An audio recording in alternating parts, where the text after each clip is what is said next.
వారందరూ మిగుల చింతించి, ప్రభు, నేనా అని ఒక్కొక్కరు అడగసాగిరి.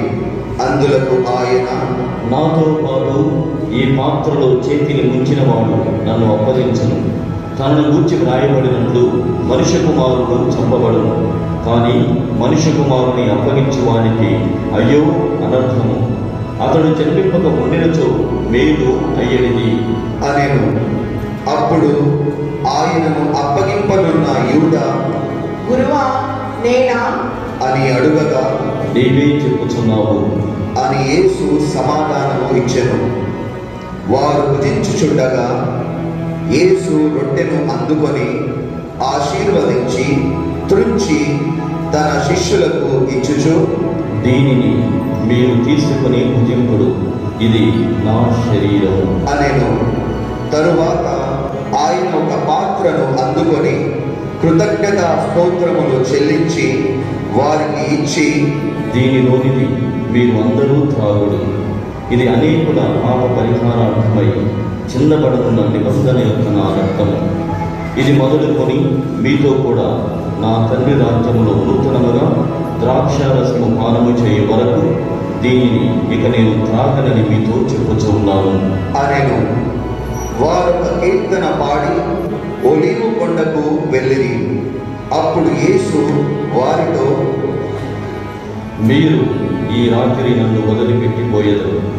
నేను గొర్రెల కాపరిని పుట్టుదును, మందలోని గొర్రెలు చల్లా చెదరమును అని వ్రాయబడి ఉన్నది.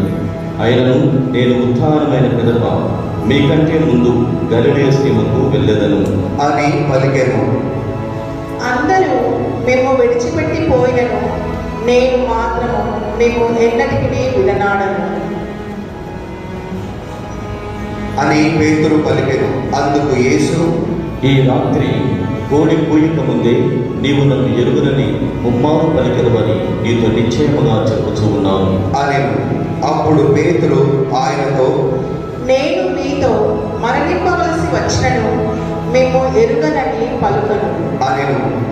అట్లే శిష్యులందరూ అనిరి. అప్పుడు యేసు శిష్యులతో గెత్సెమని తోటకు వచ్చి, నేను అల్లంత దూరము పోయి ప్రార్థన చేసుకుని వచ్చే వరకు మీరిచ్చట కూర్చుందుడు అని వారితో చెప్పెను. పేతురును జెబెదాయి కుమారులిద్దరును తనతో పాటు తీసుకుని పోయెను. అప్పుడు ఆయన చింతాక్రాంతుడై ఆవేదన పడసాగెను. నా ఆత్మ మరణ వేదనను అనుభవించుచున్నది, మీరిచ్చటనే ఉండి నాతో జాగరణ చేయుడు అని పలికెను.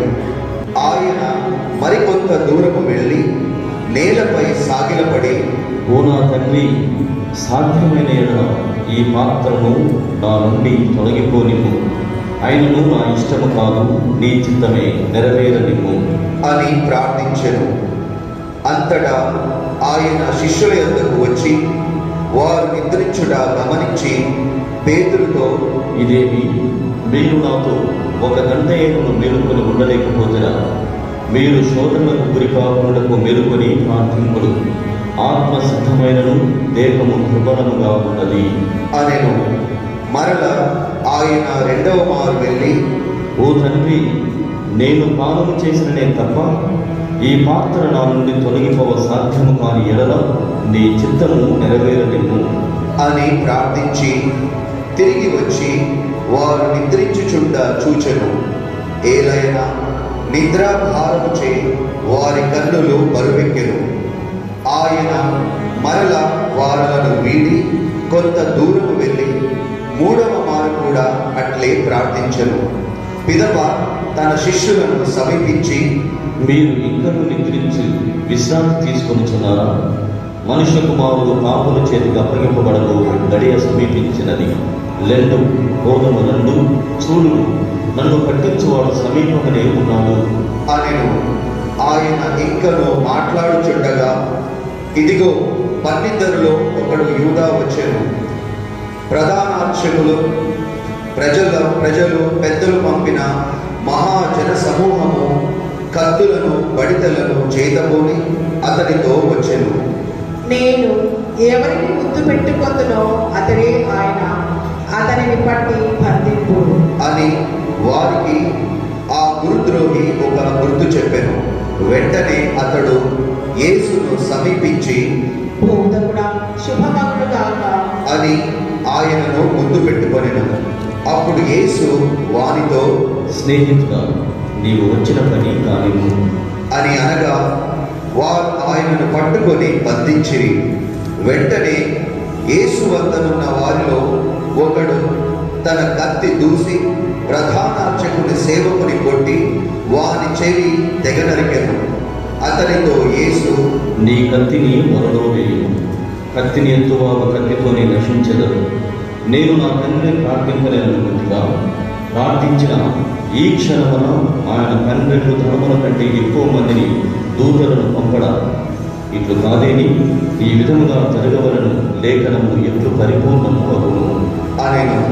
ఆ సమయమున యేసు ఆ సమూహముతో, దొంగను పట్టుకొనుటకు వచ్చినట్లు కత్తులతో కుదియలతో నన్ను పట్టుకొనుటకు వచ్చితిరేలా. ప్రతిరోజు నేను దేవాలయంలో కూర్చుని బోధించుతుంటిని, కానీ మీరు అప్పుడు నన్ను పట్టుకొనలేదు అనెను. ప్రవక్తల లేఖనములు పరిపూర్ణమగునట్లు ఇది అంతయు జరిగెను. అప్పుడు శిష్యులందరూ ఆయనను విడిచిపెట్టి పారిపోయిరి. యేసును బంధించిన వారు ఆయనను ప్రధానాచార్యులకు కైఫా వద్దకు తీసుకొని పోయిరి. అచ్చట ధర్మశాస్త్ర బోధకులు పెద్దలు సమావేశమైరి. పేతురు దూరముగా ఆయనను ప్రధానార్చకుని గృహ ప్రాంగముల వరకు అనుసరించి లోపల ప్రవేశించి దాని పర్యవసానమును చూచుటకై కావలి వారితో పాటు కూర్చుండెను. యేసును చంపుటకై అచ్చట ప్రధానార్చకులు, న్యాయసభ సభ్యులు అసత్య సాక్ష్యము వెదకిరి. గూఢ సాక్షులు అనేకులు ముందుకు వచ్చినను వారికి ఏ సాక్ష్యము దొరకలేదు. తుట్టకులకు ఇద్దరు ముందుకు వచ్చి, నేను దేవుని దేవాలయమును పడగొట్టి 3 రోజులలో తిరిగి నిర్మించెదను అని ఇతడు చెప్పెను అనిరి. అప్పుడు ప్రధానార్చకుడు లేచి నిలిచి, నీకు వ్యతిరేకంగా వీరు చెప్పినదేమి?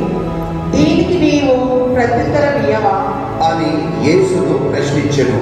అందుకు యేసు మిన్నకుండెను.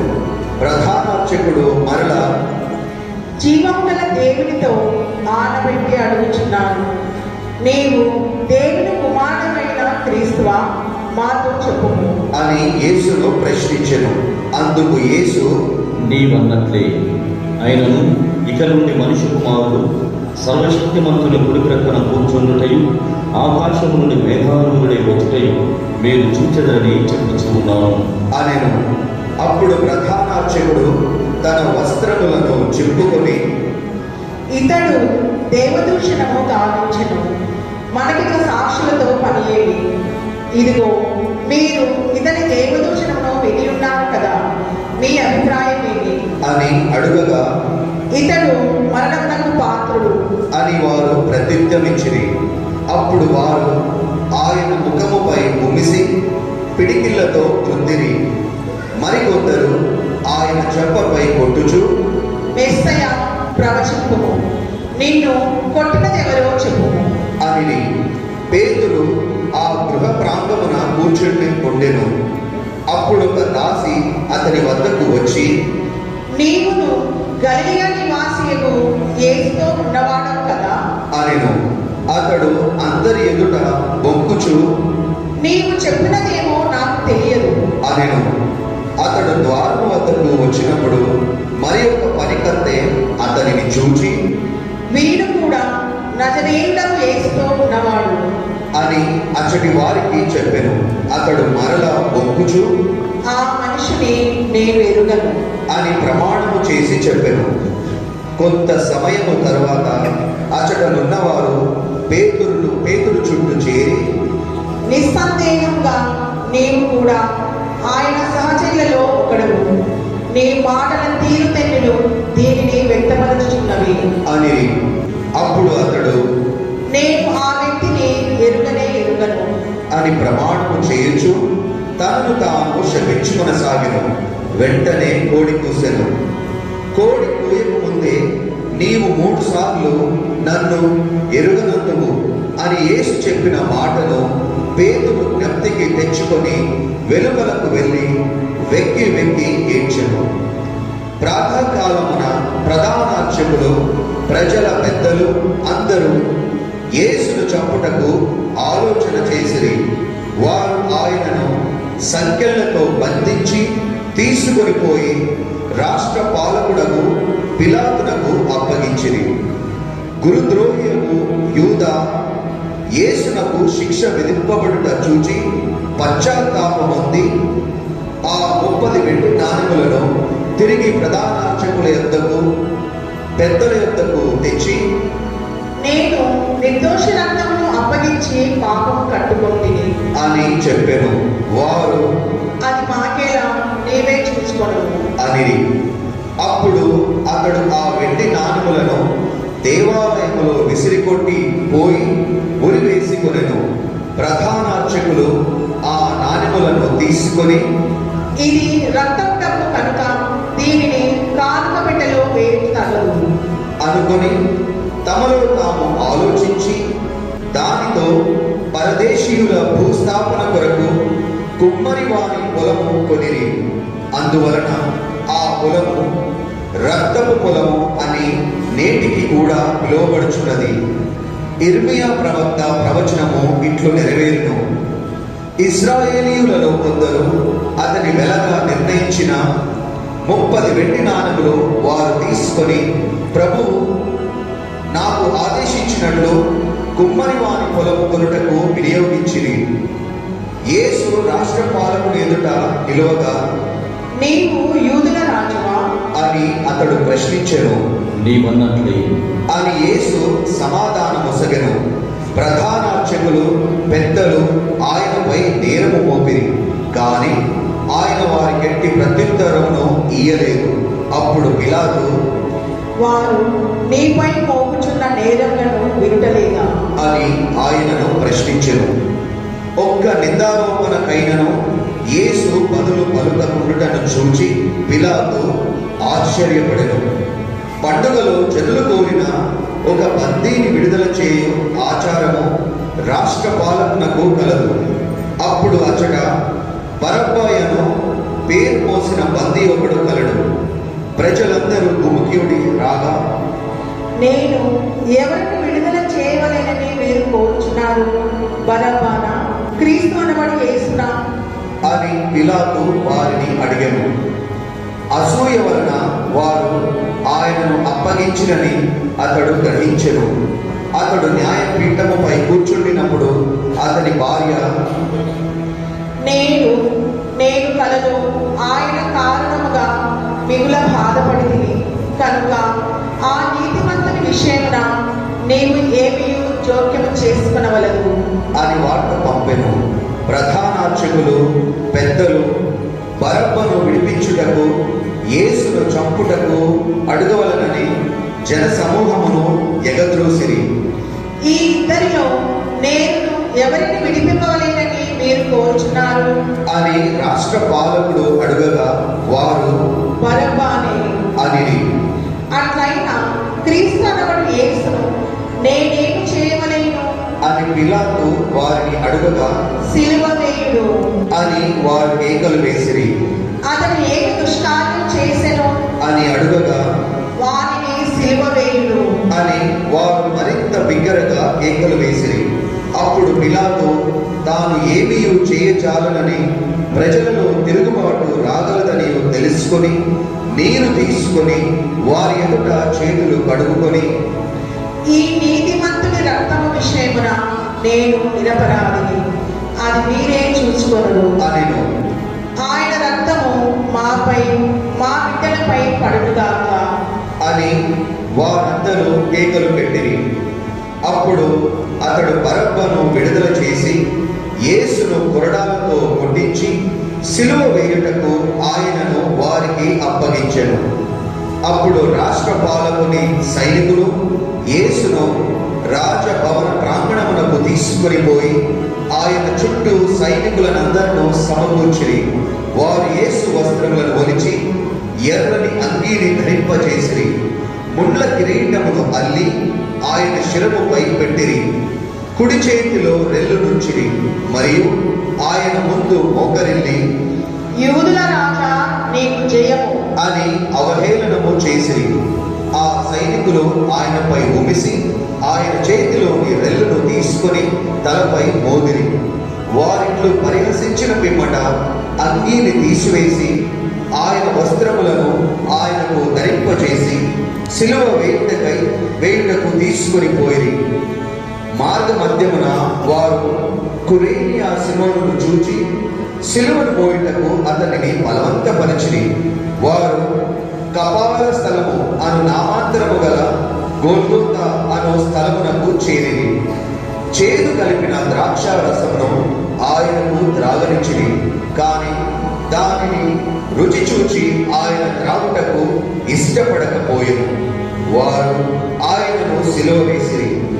చీట్లు వేసుకొని ఆయన వస్త్రములను పంచుకొని వారచట కూర్చుండి కావలి కాయుచుండిరి. యూదుల రాజు యేసు ఆ నిందారోపణ ఫలకమును ఆయన తలకు పైభాగమున ఉంచిరి. ఆయనతో పాటు కుడి ఎడమల ఇద్దరు దొంగలు సిలువ వేయబడిరి. వచ్చిపోవారు తలలు ఊపుచు ఆయనను దూషించుచు, దేవాలయం పడగొట్టి 3 రోజులలో నిర్మించువాడా, నిన్ను నీవు రక్షించుకొనుము. దేవుని కుమారుడమైనచో శివ నుండి దిగిరము అని పలికిరి. అలాగే ప్రధానార్చకులు ధర్మశాస్త్ర బోధకులతోనూ పెద్దలతోనూ కలిసి, ఇతడు ఇతరులను రక్షించనే కాని తనను తాను రక్షించుకొనలేదాయను. ఇతడు ఇశ్రాయేలుల రాజు కదా, ఇప్పుడు శిలువ నుండి దిగిరము, అప్పుడు మేము విశ్వసింతుము అని హేళన చేసిరి. ఇతడు దేవుని నమ్మెను, నేను దేవుని కుమారుడను అని చెప్పెను. కనుక దేవునికి ఇష్టమైన ఇతనిని ఇప్పుడు రక్షింపనిము అని. అదే విధముగా ఆయనతో పాటు సిలువపై కొట్టబడిన దొంగలు కూడా ఆయనను అట్లే దూషించిరి. అప్పుడు పగలు 12 గంటల నుండి 3 గంటల వరకు ఆ దేశమంతటా చీకటి క్రమ్మెను. ఇంచుమించు పగలు 3 గంటల సమయమున ఏలీ ఏలీ లమా సబక్తాని అని యేసు బిగ్గరగా కేక పెట్టెను. నా దేవా నీవు నన్నేల విడనాడితివి అని దీని అర్థము. అచ్చట నిలవబడిన కొందరు అది విని, ఇతడు ఏలియాను పిలుచుచున్నాడు అని. వెంటనే ఒకడు పరిగెత్తి నీటి పాచి తీసుకొని పులిసిన ద్రాక్ష రసములో ఉంచి ఒక కోలకు తగిలించి ఆయనకు త్రాగనిచ్చెను. మరికొందరు, ఆగండి, ఏలియా వచ్చి ఇతనిని రక్షించునేమో చూద్దాం అని. యేసు మరల బిగ్గరగా కేక వేసి ప్రాణము వీడెను. అప్పుడు అందరూ మోకరించారు.